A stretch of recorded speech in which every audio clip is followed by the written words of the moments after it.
Well, I've always seen the classroom as an extension of my studio, and what I do in my studio, I bring to the classroom. And I think specifically what that means is when I'm working on something, I don't just work on it to finish it, I work on it till it's done.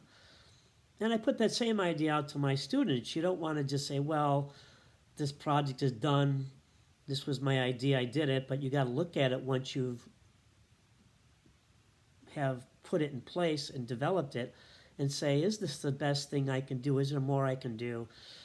What's the best expression of this idea?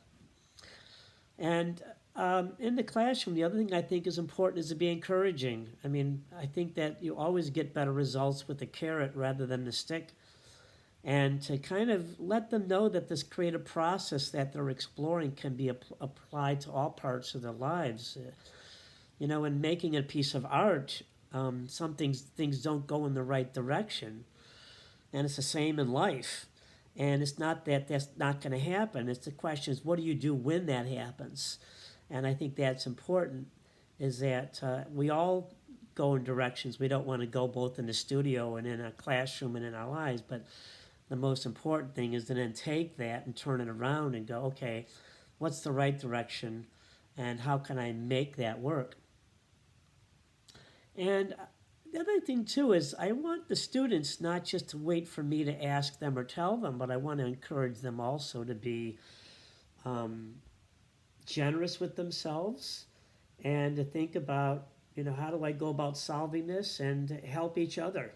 It's not just always me telling them or me being in the center of things, or, you know, I want to give them the tools that help them, uh, once they're out of our class, continue to apply to their daily lives and to the whole creative process. I think that's important.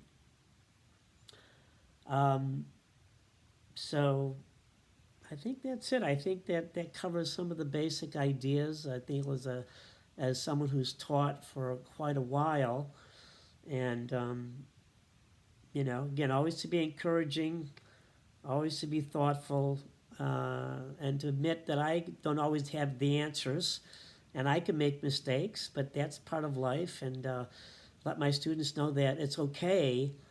I think that's a lot of times they feel, like, oh, I don't know how to do this.